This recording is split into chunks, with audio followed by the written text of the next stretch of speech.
চিরাগ প্রোডাকশনের পক্ষ থেকে আজ আমি একে মাহতাব হোসেন আপনাদের কাছে নিয়ে এলাম গল্পে অল্পে। আজকের গল্প নিহার রঞ্জন গুপ্ত লিখিত আকস্মিক। ভুল ত্রুটি ক্ষমার দৃষ্টিতে দেখবেন, এই বিনীত নিবেদন এবং আশা রেখেই শুরু করছি আজকের গল্প। কথা হচ্ছিল আমাদের এক বন্ধু বিভূতিকে নিয়ে। প্রায় 10-12 দিন আমাদের আড্ডায় সে অনুপস্থিত, কোনো খোঁজখবর পর্যন্ত নেই। অথচ দলের মধ্যে সেই বেশি আড্ডাবাজ। রোজকার মতো আমরা আমাদের ক্লাব ঘরে এসে সেদিনও সন্ধ্যায় জমায়েত হয়েছি। কখন যে আকাশ ভেঙে মুষলধারে বৃষ্টি নেমেছে টেরও পাইনি। খেয়াল হলো রাত 9:30 নাগাদ এবারে বাড়ি ফিরে দরকার। কিন্তু দরজা খুলতেই যে দৃশ্য চোখে পড়ল, তাতে সঙ্গে সঙ্গে আবার দরজা তখনই বন্ধ করে দিতে হলো। ঝমঝম করে তখনও বৃষ্টি ঝরছে। বৃষ্টি ছাটের ঘন কুয়াশায় চারিদিক একাকার। সমস্ত গলিটা জলে ডুবে গিয়েছে। ঘরে চৌকাঠ পর্যন্ত জল থই থই করছে। সঙ্গে কারো একটি ছাতা বা ওয়াটারপ্রুফ কিছুই নেই। অথচ বের হওয়ার সঙ্গে সঙ্গে একবারে স্নান করে যেতে হবে। তাই সকলে আবার জাকিয়ে বসলাম। মহিন বললে, বেরোনোই যখন যাবে না তখন ভূতের গল্প শোনা যাক। সরোজ, বল একটা জমজমাট ভূতের গল্প। আমাদের মধ্যে বন্ধু সরোজই সাহিত্যিক।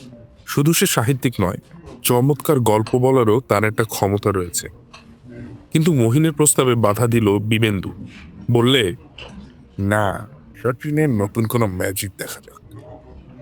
আমি প্রস্তাবে এবারে সায় দিয়ে বললাম, হ্যাঁ সেই ভালো, সচিন শুরু কর। আমাদের দলের মধ্যে সচিন অ্যামেচার ম্যাজিশিয়ান না হলেও ম্যাজিক সত্যিই তার বাহাদুর ছিল। আশ্চর্য রকমের ম্যাজিক এক এক সময় আমাদের দেখিয়ে সে কতদিন তাক লাগিয়ে দিয়েছে। ঘরের এক কোণে একটি চেয়ারে বসে সচিন আপন মনে একটি সিগারেট টানছিল। আমার প্রস্তাবে সে বলল, ম্যাজিক যে তাকাবো, তার জিনিসপাতি কোথায়? ঠাট্টা করে সরোজ বললে, জিনিসপত্র না হলে ম্যাজিক দেখাতে পারবি না, তবে কিসের ছাই ম্যাজিক তোর? ঠিক আছে, শুধু হাতেই দেখাবো। সকলে উৎসাহিত হয়ে উঠলাম। ঘরের আলোটা নিভিয়ে দে। আলোটা নিভিয়ে দিয়ে একটি ক্যান্ডেল জ্বালিয়ে টেবিলের উপর রাখ। সচিনের কথা মতো তাই করা হলো।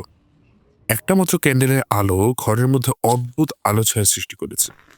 আলো শিখায় একটা ছায়া আসে আধো আলো আধো আধারে দেয়ালের গায়ে কাঁপছে। আমরা 12 জন ঘরের এদিকে ওদিকে গা ঘেঁষাঘেঁষি করে বসেছি। কি রে, কই শুরু কর তোর ম্যাজিক? সরোজ বলল।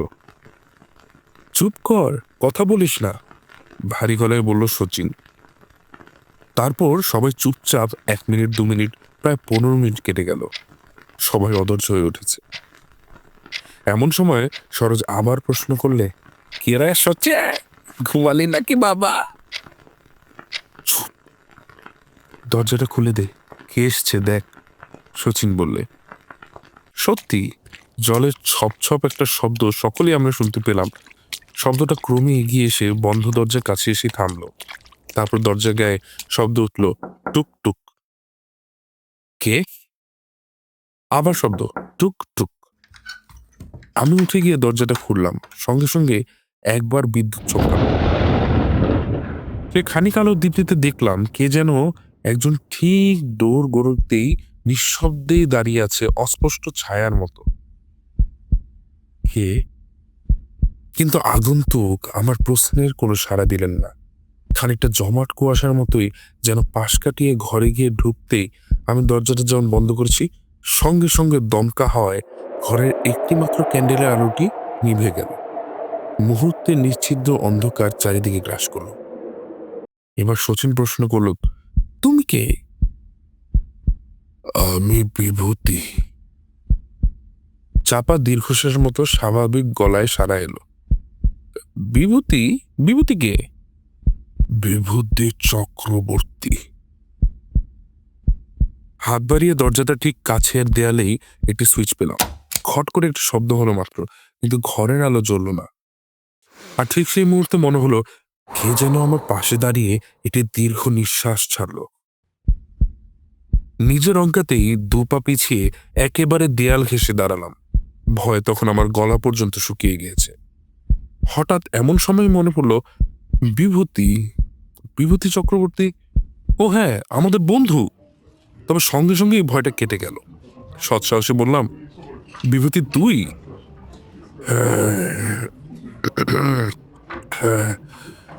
সেই পূর্বের মধ্যেই চাপা কণ্ঠস্বর, মনে হলো যেন কষ্ট হচ্ছে তার কথা বলতে। আরো মনে পড়লো বিভূতিতে থাকে সেই ভবানীপুরে, প্রায় 10-12 দিন আড্ডায় আমাদের সাথে আসেনি, আর এই প্রচন্ড বর্ষণমুখর রাতে সেই ভবানীপুর থেকে এসেছে। একটু বিস্ময়ই লাগছে। আমি এবারে প্রশ্ন করলাম, এই ঝড় জলের মধ্যে এত রাত্রে তুই, ব্যাপার কি বিভূতি?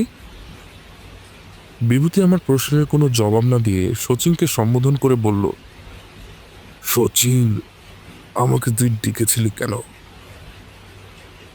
প্রশ্ন করলো এবার সরস, এই জলের মধ্যে তুই এলি কি করে রে বিভু? জল? হ্যাঁ, বাইরে তো ভীষণ বৃষ্টি। তা হবে? তা হবে কি রে, চারিদিকে জল থই থই করছে না? আগে বুঝি বেরিয়েছিলি? না তো, শচীন ডাকার সাথে সাথে তো এলাম। ভিজে গেছিস তো একেবারে? না।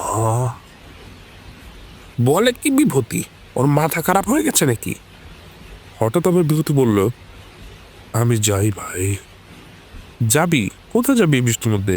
মাথা খারাপ হলো নাকি তোর? আমার বড় কষ্ট হচ্ছে রে, আমি আর ঘরের মধ্যে থাকতে পারছি না, আমি চললাম। বলবার সাথে সাথেই দরজাটা যেন খুলে গেল, আর ঠিক সেই মুহূর্তে ঘরের আলোটা তক করে চলে উঠল। কিন্তু কোথায় বিভূতি? আমরা ঘরের মধ্যে হতবিভম্ব হয়ে দাঁড়িয়ে আছি। বিভূতি, বিভূতি! আমি ছুটে দরজার বাইরে গেলাম। তখন বৃষ্টি থেমে গিয়েছে, গলির মধ্যে জল অনেকটাই কমে এসেছে, কিন্তু যতদূর দৃষ্টি যায় কাউকেই দেখতে পেলাম না।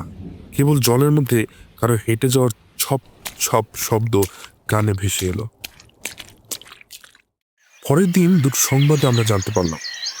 একটি সংবাদপত্রে প্রকাশিত হয়েছিল, গতরাতে প্রচণ্ড 3 ঘন্টা ব্যাপী বৃষ্টির কারণে শহর শ্যামবাজার অঞ্চলে বিদ্যুৎ সরবরাহ মিনিট 20-র জন্য বন্ধ হয়ে গিয়েছিল, রাত্রি 9:45 থেকে 10:05 পর্যন্ত। আর একটা গতরাতে দিন কয়েক ভোগবার পর টাইফয়েডে আমাদের বন্ধু বিভূতি চক্রবর্তী রাত 9:30 মারা গিয়েছে। তারপর কতদিন গিয়েছে, কিন্তু সমস্ত ঘটনা আজও সুস্পষ্ট হয়ে আছে। তবে স্বীকার করতে পারেনি, যেমন ব্যাপারটার মধ্যে সচিনের কোনো ম্যাজিকের কেরামতি আছে, তেমনি এও স্বীকার করে নিতে চাইনি যে ব্যাপারটার মধ্যে কোনো কিছু ভৌতিক ব্যাপারও আছে। তবে যা ঘটছিল বর্ণে বর্ণে সত্যি।